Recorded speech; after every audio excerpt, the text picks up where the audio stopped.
வணக்கம். நீங்கள் கேட்டுக்கொண்டிருப்பது பிரேம் அன்மோல் ஹோதா ஹை வாணி. நான் உங்கள் தொகுப்பாளர் வாணி. கடந்த எபிசோடில் ராஷிலின் காதல் திருமணத்தின் தொடக்கத்தை கேட்டீர்கள். இன்று அந்த காதல் ஒரு பயங்கரமான சிறை தண்டனையாக மாறுகிறது. நீங்கள் கேட்பீர்கள், ராஷிலின் கணவன் ஜெட் அவளது கால்களில் 25 அடி நீளச் சங்கிலியால் விலங்கு போட்டான். செல்லமாக வளர்ந்த ஒரு மகள் செல்லப்பிராணியை விட மோசமான வாழ்க்கையை வாழ வேண்டிய கட்டாயம் ஏற்பட்டது. விலங்கிடப்பட்ட நிலையில் ராஷில் சாக நினைக்கும் போது அவளுக்குள் இருக்கும் சீக்கிய பெண் அவளை தடுக்கிறாள். அவள் தப்பிக்க ஒரு வாய்ப்பை தேடுகிறாள். ஜெட் தூங்கிய பிறகு அந்த வாய்ப்பு வரும்போது ராஷில் சும்மா ஓடிவிடவில்லை. கேளுங்கள், ராஷில் ஒரு கிருபான் சீக்கிய வாள் எடுத்து அந்த கொடூரத்தை எப்படி முடிவுக்கு கொண்டு வந்தாள் என்று. அவனது ஆண்மை மீது ஒரு தீர்க்கமான தாக்குதலை நடத்தி அவனை ஒரு அலியாக மாற்றுகிறாள். ராஷில் கடுமையாக எதிர்க்கத் தொடங்கினாள். அவளது கலக மனப்பான்மையை பார்த்து அவளது கால்களில் விலங்கு போட்டார்கள். ராஷில் நடக்க முடியும், ஆனால் ஓட முடியாது. அந்த விலங்கு சுமார் 25 அடி நீளச் சங்கிலியுடன் இணைக்கப்பட்டிருந்தது. விலங்கிடப்பட்ட நிலையிலும் வீட்டின் மற்ற பெண்களைப் போல இரவும் பகலும் உழைப்பது ராஷிலின் விதியாக மாறியது. அந்த வீடு ராஷிலுக்கு எந்த சிறையையும் விட நரகமாக இருந்தது. ஜெட் ராஷிலிடம் கொடூரமாக உடல் உறவு கொண்டான். இதனால் ராஷிலுக்கு உடலுறவு என்றாலே வெறுப்பு ஏற்பட்டது. மற்ற பெண்கள் இங்கே எவ்வளவு மகிழ்ச்சியாக இருக்கிறார்கள் என்று தெரியவில்லையா? இந்த துயரத்தை நீயே தேடிக்கொண்டாய் என்று ஜெட் அவளை குறை கூறுவான். ராஷில் அந்த வாழ்க்கையில் வெறுத்து போனாள். சாக நினைத்தாள். ஆனால் ராஷிலின் உடலில் இருந்த சீக்கிய குடும்பத்தின் இரத்தம் அவளை அத்தகைய கோழைத்தனமான செயலை செய்ய விடவில்லை. பிறகு ஒரு நாள் ஜெட்டின் பெற்றோர் புனித பயணம் சென்றனர். வீட்டில் ஜெட்டும் ராஷிலும் மட்டுமே இருந்தனர். ஜெட் களைத்து போய் படுக்கையில் தூங்கினான். அது ராஷிலுக்குச் சரியான வாய்ப்பு. அவன் தூங்கிவிட்டான் என்பதை உறுதி செய்த பிறகு அவள் எழுந்தாள். சத்தமில்லாமல் தனது கிருபானை எடுத்தாள். ராஷில் அந்த விலங்கை அவன் கால்களில் போட்டு பூட்டினாள். பிறகு அந்த வாளால் ஜெட்டின் ஆண்மை சின்னத்தின் மீது பலமான ஒரு தாக்குதல் நடத்தினாள். இரத்தம் பீரிட்டு பாய்ந்தது. அவன் வலியால் அலறினான். ராஷில் அறையை விட்டு வெளியே வந்து கதவை பூட்டினாள். பிறகு ராஷில் கடைசி முறையாக புர்கா அணிந்தாள். வேறொரு நகரத்தை அடைந்ததும் அந்த புர்காவை குப்பை தொட்டியில் போட்டாள். பிறகு ரயில் ஏறி ராஷில் இங்கே வந்து சேர்ந்தாள். காட்சி மாற்றம். வாணி, நான் விவாகரத்து பெற்றவள் என்று உன்னிடம் பொய் சொன்னேன். உண்மையில் நான் அந்த உறவிலிருந்து தப்பித்து வந்தவள். ராஷில் தனது உண்மையை ஒப்புக்கொண்டாள். அவனது எதிர்கால வாழ்க்கையின் இன்பத்தை அழிப்பதும் அவனை ஒரு அலியாக மாற்றுவதன் மூலம் வேறு எவரும் அவனது பாலியல் வன்முறைக்கு ஆளாகாமல் காப்பாற்றுவதுமே சரியானது என்று நான் நினைத்தேன். என் பார்வையில் அது நீதி. ஆம் ராஷில், அந்த கோணத்தில் பார்த்தால் நீ செய்தது நீதியே என்று நான் ஒப்புக்கொண்டேன். நான் சீக்கிய விழுமியங்களில் வளர்ந்த பெண்.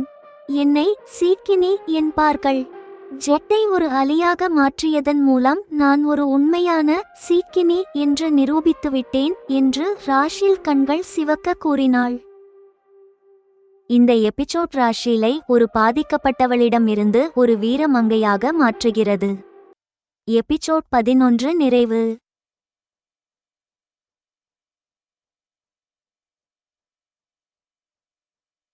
எபிசோட் 12.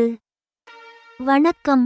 நீங்கள் கேட்டுக்கொண்டிருப்பது பிரேம் அன்மோல் ஹோதா ஹை வாணி.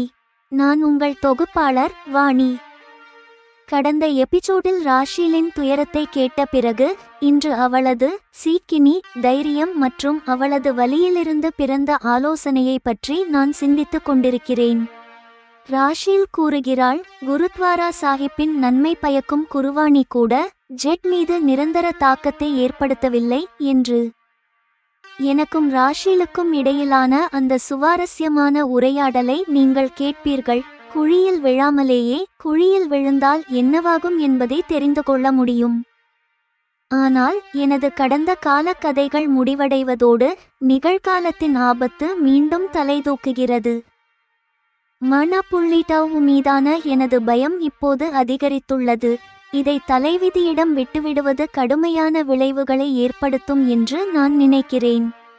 காவல்துறையிடம் எந்த உறுதியான ஆதாரமும் இல்லை என்பதே எனது குழப்பம். இப்போது என்னிடம் இருக்கும் ஒரே வழி எனது கஷ்டத்தை அல்கா மேமிடம் சொல்வது. எனது சிறு சிறு விஷயங்களுக்காக முதல் முறையாக அல்கா மேமிடம் நான் எப்படிச் செல்கிறேன் என்பதையும் மேம் தனது தாழ்மையுள்ள குரலில் எனக்கு ஆறுதல் கூறுவதோடு மட்டுமல்லாமல் தனது பிரச்சனையை ஏன் முன்பே சொல்லவில்லை என்று ஒரு தவறுக்காக என்னை அன்புடன் எப்படி கண்டிக்கிறார் என்பதையும் நீங்கள் கேட்பீர்கள். மேம் கூறினார், உனக்கு நேரும் எந்தவொரு விஷயமும் எனக்கு சிறியதாக இருக்க முடியாது.